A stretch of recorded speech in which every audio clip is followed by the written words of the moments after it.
राधे राधे मित्रों, मैं हूं शिवाकांत शुक्ल और स्वागत है आपका हमारे YouTube चैनल शुक्ल जी संस्कृत ज्ञान गंगा में। मित्रों, हम लोग प्रत्येक श्लोक के माध्यम से मेघदूतम का अध्ययन कर रहे हैं और इस श्लोक में हम लोग 45 नंबर श्लोक तक अध्ययन कर लिए हैं, जिसमें हम लोगों ने कल ये अध्ययन किया था कि किस प्रकार से मेघ जो है वो यक्ष मेघ से कहता है कि ज्ञाता स्वादो विवृत जघनांग को विहातुम समर्थ। ये सूक्ति बड़ी प्रसिद्ध है, इसलिए आप लोग इस सूक्ति को जरूर याद रखिएगा। वो जो गंभीरा नाम की नदी है, उस नदी को इन्होंने नायिका बना रखा है, मेघ को नायक बना रखा है। उसके लहरों, उसके जो जल है, उस जल को उन्होंने वस्त्र बना रखा है और तट प्रांत को, तट भाग को उन्होंने उसका नितंब स्थान बना रखा है। और वृक्षों की जो डालियाँ हैं, शाखाएँ हैं, उनको कवि ने क्या किया है, हाथ की उपमा दी है। तो ये बातें हम लोगों ने कल इस श्लोक में पढ़ लिया था कि ज्ञाता स्वादो विवृत जघनांग को विहातुम समर्थः। ये सारी बातें हम लोग कल विस्तार पूर्वक समझ लिए हैं। अब चलते हैं अपने अगले श्लोक की तरफ। श्लोक में बढ़ने से पहले आप लोगों से एक रिक्वेस्ट है कि देखिए, आप लोग प्लीज़ चैनल पर नए हो तो सब्सक्राइब जरूर कर लीजिए, और जो सब्सक्राइब कर लिए हैं वो ज़्यादा से ज़्यादा अपने दोस्तों के पास ज़रूर शेयर करें। वीडियो अच्छी लगे तो लाइक ज़रूर किया करें, और जो बात समझ में नहीं आई है उसके लिए आप कमेंट जरूर करके पूछ लिया करिए कि ये बात हमको समझ में नहीं आई। मैं कमेंट चेक करता हूँ, ज़रूर चेक करता हूँ। कई लोगों का ऐसा शिकायत भी आया कि आप कमेंट नहीं चेक करते हैं, मैं ज़रूर चेक करता हूँ। अब बात ये रह जाती है कि मैं किस वीडियो का चेक कर पाया, किसका नहीं चेक कर पाया। तो भले कुछ दिनों के पश्चात, थोड़ी देर बाद नहीं आज चेक कर पाया तो कल चेक करूँगा, क्योंकि समय की कमी रहती है। तो मैं कमेंट लगभग सबका चेक करता हूँ, और जो भी आपके क्वेश्चन होते हैं संभवतः मैं उसका समाधान करने का भी प्रयास करता हूं, जितना यथामति यथाशक्ति हमारे पास रहती है।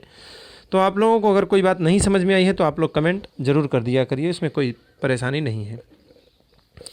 चलते हैं अगले श्लोक की तरफ। अगले श्लोक में कालिदास जी ये कहते हैं कि अब यहाँ से आप क्या करेंगे, एक देवगिरी स्थान है जिसको आजकल देवगढ़ कहते हैं, तुम उधर जाने के लिए इच्छुक होगे। जब तुम उधर जाने के लिए इच्छुक होगे तो बड़ी ठंडी ठंडी शीतल सुगंधित हवा तुम्हारे नीचे नीचे बहेगी। बोले वो सुगंधित कैसी होगी?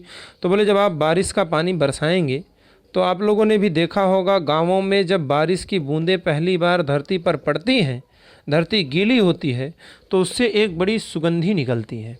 बड़ी विचित्र टाइप की सुगंध होती है ये। ऐसा सुगंध और कहीं भी किसी को देखने को नहीं मिलेगा, उसका अनुभव करने को, सूंघने को नहीं प्राप्त होगा, जैसी सुगंधी वर्षा के बारिश होने पर पृथ्वी से उठती है। तो वो जो सुगंध है, ऐसी सुगंधित हवा तुम्हारे नीचे नीचे क्या करेगी, बहा करेगी। और कहते हैं कि उस वायु को जब हाथी अपने सूंड से पान करेगा, पिएगा, तो उसमें से एक विशिष्ट प्रकार की आवाज़ आएगी। आप लोगों में ने भी देखा होगा, अब सब लोग प्रैक्टिकल किए हैं कि नहीं किए तो हम नहीं बता सकते, लेकिन आप लोगों ने देखा होगा कि बचपन में हम लोग क्या करते थे, पेन का जो ढक्कन है उसके ऊपर से हवा ब्लो करते थे, और जब हवा ब्लो करते थे तो उसमें से एक आवाज़ आती थी सीटी की, ऐसी आवाज़ आएगी। तो वही कह रहे हैं कि हाथी जब अपने सूंड से उस वायु को पिएंगे तो उससे एक बहुत ही सुंदर आवाज़ आएगी। और तो कह रहे हैं कि ये वायु कैसी है, तो कह रहे हैं ये वायु जो जंगली गूलर हैं उसको पकाने का भी कार्य करती है।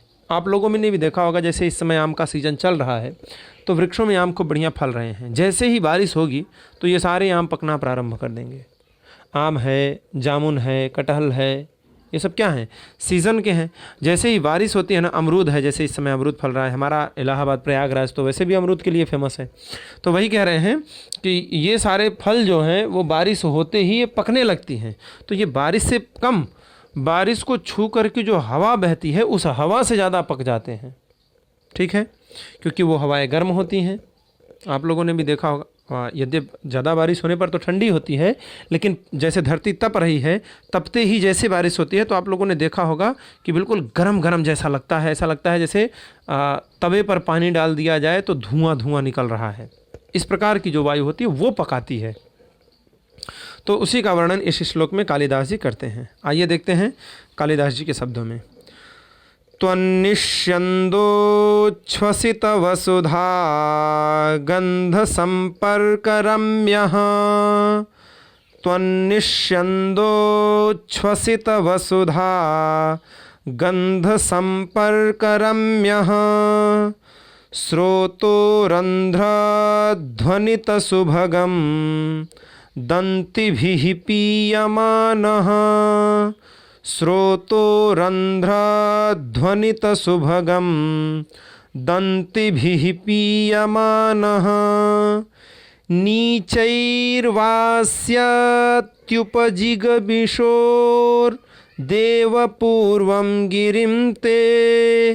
नीचैर्वास्यत्युपजिगमिषोर्देवपूर्वं गिरिं ते। शीतो वायुः परिणमयिता काननोदुम्बराणां। शीतो वायुः परिणमयिता काननोदुम्बराणां। कहते हैं कि त्वन्निष्यन्दोच्छ्वसित वसुधा गंध संपर्करम्यः। सबसे पहले नीचे वाली लाइन को देख लीजिए कि शीतो वायुः परिणमयिता काननोदुम्बराणाम। नीचैर्वास्यत्युपजिगमिषो देवपूर्वं गिरिं ते। ते माने जब तुम देवपूर्वम गिरिम, देवपूर्वम देव है पूर्व में जय जिसके ऐसा गिरि, अर्थात गिरि के पहले देव लगा दीजिए तो बन गया देवगिरी। इसी को देवगढ़ कहते हैं। तो देवपूर्वम गिरिम जो देवपूर्वक गिरि शब्द है, अर्थात देवगिरी, देव है पूर्व में जिसके ऐसा गिरि।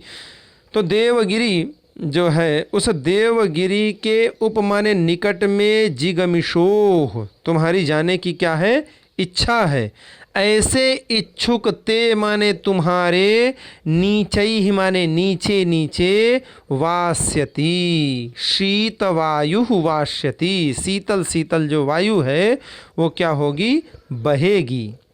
कैसी, शीतः वायु, शीत जो वायु है, शीतल जो वायु है वो वास्यति वासित होगी, बहेगी। बोले कहाँ बहेगी, तो कह रहे हैं ते नीचैहि तुम्हारे नीचे। बोले कब बहेगी, तो कह रहे हैं कि जब देवपूर्वम गिरिम उपजिगमिषोह, जब तुम देवपूर्वम गिरिम अर्थात देवगिरी देवगढ़ के उपमाने समीप में निकट में, जिगमिषोह माने जाने की जब क्या करोगे, इच्छा करोगे।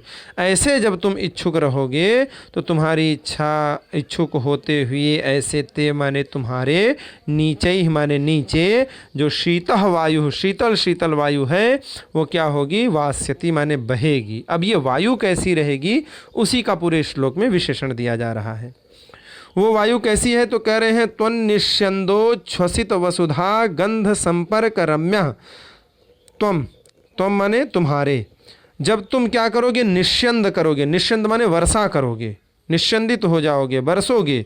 ऐसे बरसने के कारण क्या हो जाएगा, तो कह रहे हैं उच्छ्वसित, उच्छ्वसित माने फूल जाएगी, फूली हुई जो वसुधा, वसुधा माने पृथ्वी, ऐसी फूली हुई जो वसुधा माने पृथ्वी है, भूमि है, उस भूमि की गंध माने सुगंध के, संपर्क माने संपर्क से, रम्य माने रमणीय हो जाएगी वह वायु। ऐसी वायु ते नीचैहि वास्यति तुम्हारे नीचे नीचे बहेगी। कैसी वायु बहेगी, तो कह रहे हैं तुम माने ते, निश्चंद माने तुम्हारे बरसने के कारण, उच्छ्वसित माने फूली हुई जो वसुधा माने पृथ्वी है, ऐसी वसुधा कैसी हो गई है, तो सुगंधित हो गई है, गंध से युक्त हो गई है। उस गंध के संपर्क के कारण जो रम्य माने रमणीय है, सुगंधित है, ऐसी वायु ते नीचे ही वास्यति तुम्हारे नीचे नीचे बहेगी। ठीक, दूसरा विशेषण देते हैं कि दंतिभिः, दंतिभिः माने जो हाथी हैं, उन हाथियों के द्वारा स्रोतो रंध्र ध्वनित सुभगम, स्रोत माने जो सूढ़ हैं, उन सूढ़ के जो रंध्र माने छिद्र हैं, ऐसे छिद्र से, छिद्र के जो ध्वनि माने शब्द, ऐसे ध्वनि से ध्वनित सुभगम शब्द से क्या होंगे, वो सुंदर होंगे। ऐसे सुंदरता से पायमान पी जाती हुई वो जो वायु माने शीतः वायु माने वो शीतल वायु है, वह वायु ते नीचे ही वास्यति तुम्हारे नीचे नीचे बहेगी। कैसी है वायु? तो दंती भी माने हाथियों के द्वारा, स्रोतों उनके जो सूढ़ हैं, उन सूढ़ के जो रंध्र माने छिद्र हैं, उन छिद्रों से ध्वनित सुभगम, बड़ी सुंदर सुंदर जो ध्वनि निकल रही है। कब? पायमान, जब पी जाती रहेगी, जब उसको ऐसे उठाएंगे सूंढ़ और उसमें से वायु बहेगी तो फू फू करके आवाज़ आएगी। ऐसी जो सुगंधित वायु है वह ध्वनि करने वाली शीतः वायु, जो शीतल वायु है, वो ते नीचे ही वास्यति, तुम्हारे नीचे नीचे बहेगी। और तो कह रहे हैं कि काननो दुम्बराणाम, कानन के जो उदुम्बर, उदुम्बर माने गूलर, तो कानन, कानन के जो उदुम्बर माने गूलर हैं, उन उदुम्बराणाम माने गूलरों को परिणमयिता, जो परिणाम को प्राप्त करा दें। हमने पहले भी कई बार ये बात बताई है कि जहाँ परिणत हो अर्थात चेंज हो रहा हो, परिणित हो रहा हो, बदल रहा हो, वहाँ फल के लिए अगर कहा गया हो तो आप समझ लीजिए कि वहाँ उसके पकने की बात कही गई है। क्यों? क्योंकि फल का जो स्वाभाविक रूप होता है वो कच्चा ही होता है। गेहूँ फलेगा तो कच्चा रहेगा, फल हो या अन्न हो, कुछ भी हो। आम है तो कच्चा ही फलेगा, गूलर है कच्चा ही फलेगा, कोई भी चीज़ हो, कटहल है, नींबू है, अनार है, कोई भी चीज़ ले लीजिए।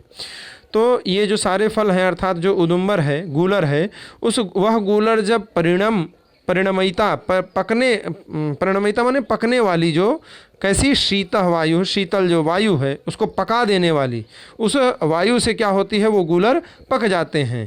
कानन माने जंगल के जो उदुम्बराणाम माने गूलर हैं, उदुम्बराणाम षष्ठी बहुवचन, उन उदुम्बरों को, गूलरों को परिणमयिता, जो परिणित करने वाले हैं, पकाने वाली है, ऐसी शीत वायु, जो शीतल शीतल वायु है। ये शीत वायु सब जगह आ जाएगी।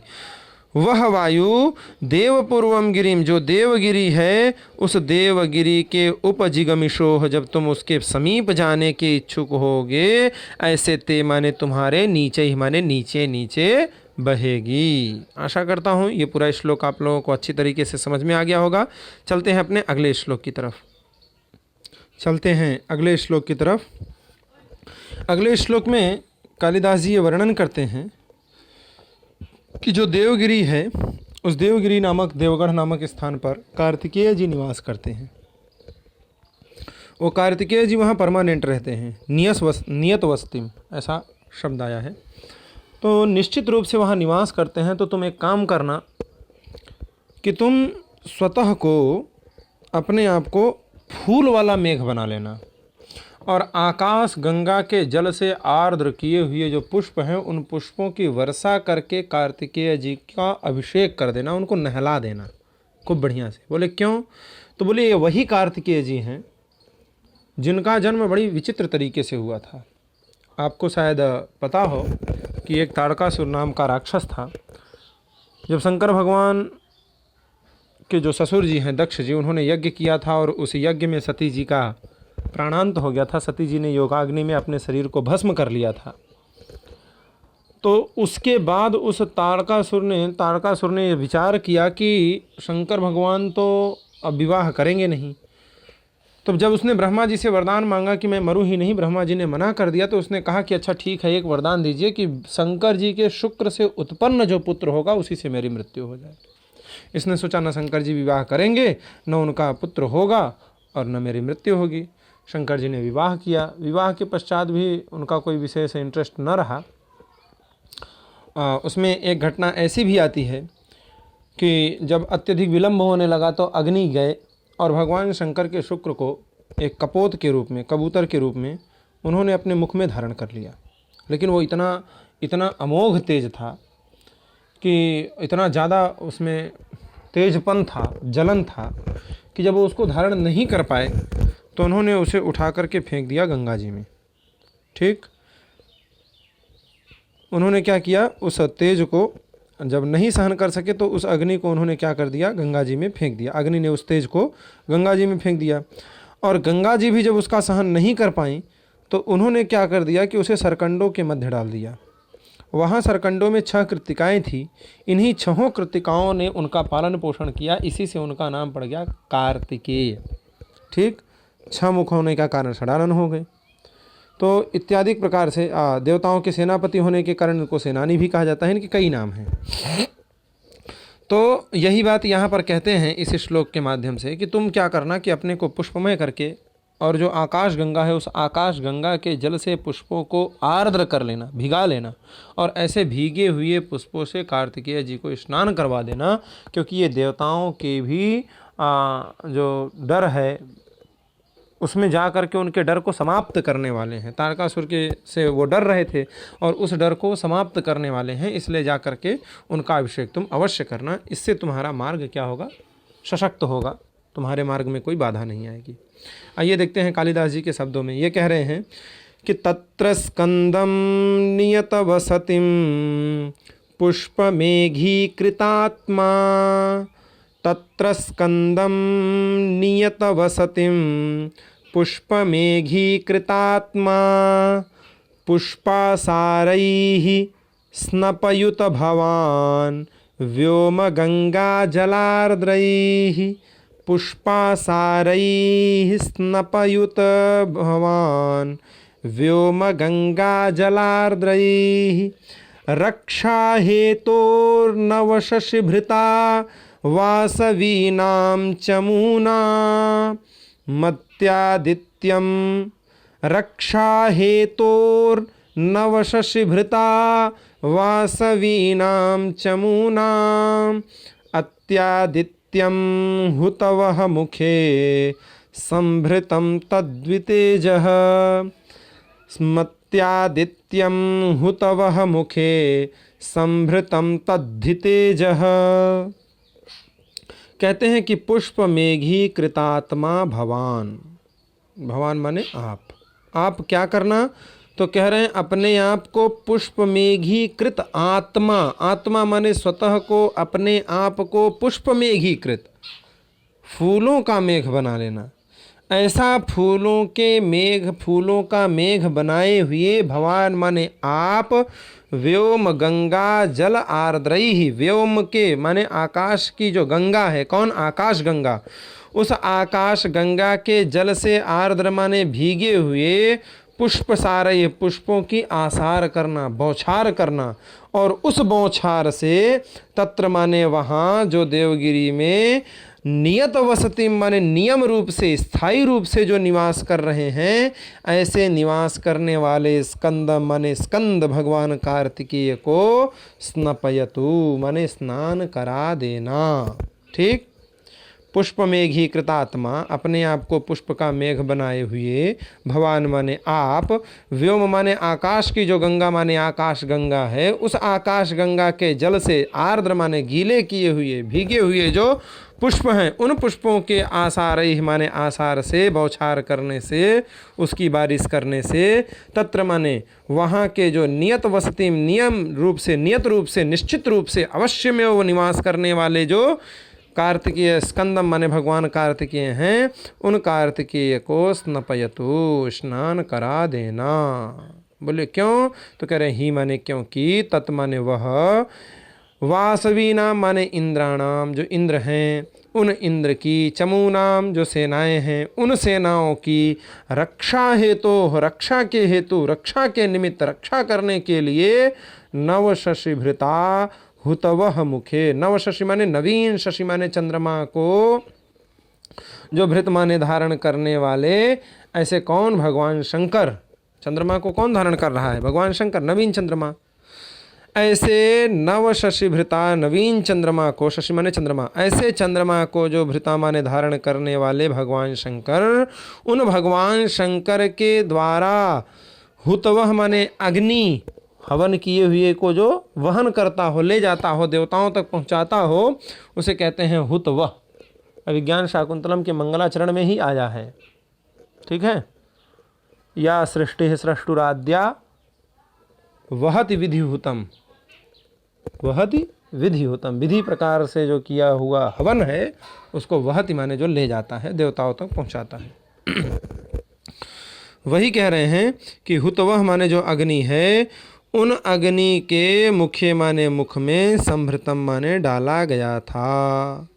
ठीक, और ये कैसे हैं, तो अत्यादित्यम तेजः, जो आदित्य हैं, उन आदित्य माने सूर्य के भी जो अति कर दें, माने अतिक्रमण कर दें, ऐसे तेज माने तेज, तेज है, अतिक्रमण करने वाला तेज है, जो उनके मुख में रखा गया था। किनके? हुतवह के।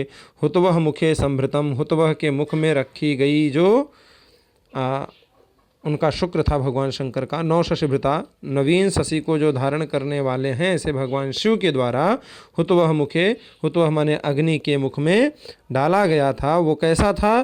तो कह रहे हैं अत्यादित्यम तेजः, सूर्य के भी तेज का जो अतिक्रमण करने वाला तेज है, ऐसा वह तेज था। उसी से उत्पत्ति हुई है कार्तिकेय भगवान की।